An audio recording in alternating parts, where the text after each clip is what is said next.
जब फावड़े से कटकर हुई नाग की मौत और फिर 3 घंटे बाद उसकी नागिन ने जो किया उसे आज तक कोई भी भुला नहीं पाया है। दोस्तों कहते हैं नाग नागिन का जोड़ा अगर कहीं दिख जाए तो उसे मारना तो दूर की बात उसे छूना भी नहीं चाहिए, क्योंकि कहते हैं नागिन अपने मरे हुए नाग की आंखों में देखकर ये पता लगा लेती है कि उसके नाग को उससे जुदा करने वाला कौन है, और जब तक अपने नाग का पूरा बदला ना ले ले वो चैन से नहीं बैठती है। और ऐसा ही कुछ हुआ छत्तीसगढ़ के एक छोटे से गांव कमरिया में, जहां सत्य प्रकाश नाम के एक व्यक्ति से नाग की मौत हो गई। और फिर उसके साथ जो हुआ वो देखकर आप भी कांपने लगेंगे। दोस्तों वीडियो में आगे बढ़ने से पहले आपसे एक छोटी सी रिक्वेस्ट है कि इस वीडियो को लाइक करके हमारे चैनल को सब्सक्राइब कर लें और पास वाले बेल आइकन को भी दबा लें, जिससे अगले वीडियो की नोटिफिकेशन मिले आपको सबसे पहले। चलिए शुरू करते हैं।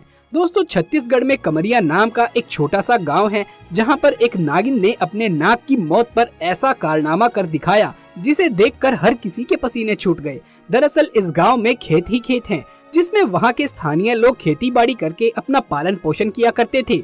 दोस्तों एक दिन एक नाग नागिन का जोड़ा उस गांव में भ्रमण करते हुए वहां खेतों में पहुंच गया और 3 दिन तक वो जोड़ा खेतों के चक्कर लगाता रहा।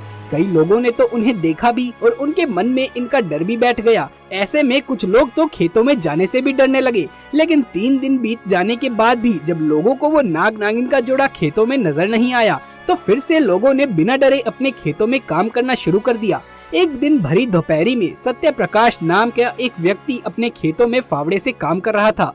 वो नाग नागिन एक दूसरे से बिछड़ गए थे और नाग अकेले नागिन को ढूंढने लगा। नागिन को ढूंढते ढूंढते वो नाग उसी जगह पर पहुंच गया जहां खेत में सत्य प्रकाश फावड़े से काम कर रहा था, और अचानक से उसके फावड़े के नीचे नाग का सर आ गया, जिससे कि उसका सर कट गया। ये देखकर सत्य प्रकाश के पसीने छूट गए। वो जोर जोर से चिल्लाने लगा। तभी खेत में काम करने वाले सभी लोग वहां पर इकट्ठा हो गए। सत्य प्रकाश ने घबराते हुए बताया कि अपना काम कर रहा था मैं, और अचानक से ये नाग मेरे फावड़े के नीचे आकर कट गया। इसका सर इसके धड़ से अलग हो गया। उसमें से एक व्यक्ति बोला कि हमारा तो काम ही है खेतों में काम करना, और नाग नागिन का खेतों में आना और इनका हमारे हाथों मर जाना ये तो मामूली सी बात है। इस घटना को ज्यादा गंभीरता से लेने की कोई जरूरत नहीं है। लेकिन वो व्यक्ति ये नहीं जानता था कि ये नाग नागिन साधारण नहीं बल्कि इच्छाधारी नाग नागिन है।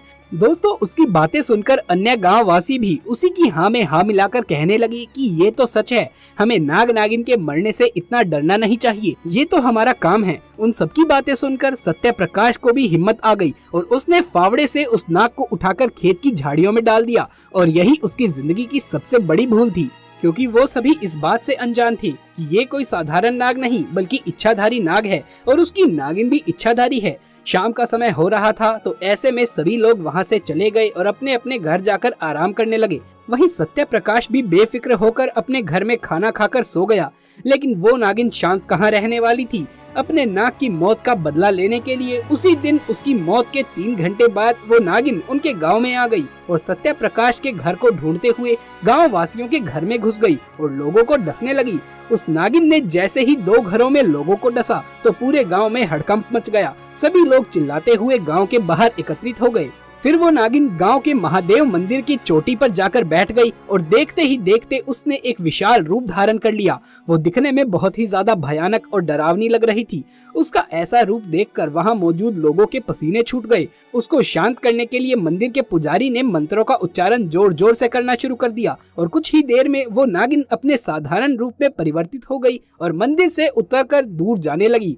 वो पूरी तरीके से शांत होकर अपने रास्ते चली गई। फिर पुजारी को सत्य प्रकाश ने अपने साथ घटी घटना के बारे में बताया, क्योंकि सत्य प्रकाश को संदेह था कि शायद ये सब उसी की वजह से हो रहा हो। पुजारी ने सत्य प्रकाश से कहा कि तुमने उस नाग को अनजाने में मारा है, लेकिन उसे झाड़ियों में यूं फेंक कर आ जाना ये तुम्हारी बहुत बड़ी भूल थी। अब तुम्हारी जान की दुश्मन वो नागिन बन चुकी है। पुजारी ने सत्य प्रकाश को कुछ मंत्रों का एक तावीज बनाकर दिया और कहा कि मैं बस अब तुम्हारी रक्षा ही कर सकता हूँ, लेकिन तुम्हारे कर्म को मिटाया नहीं जा सकता है। वो इच्छाधारी नागिन आज नहीं तो कल अपने नाग की मौत का बदला तुमसे जरूर लेगी, लेकिन ये तावीज उसे तुम्हारे पास नहीं पहुंचने देगा। दोस्तों अब सत्य प्रकाश की उम्र 73 साल की है, लेकिन वो ताबीज को हमेशा अपने पास रखते हैं, इसीलिए वो आज तक उस नागिन से सुरक्षित हैं। दोस्तों हमें कभी भी बेवजह ही किसी जीव को नहीं मारना चाहिए, किसी को भी हानि नहीं पहुंचानी चाहिए।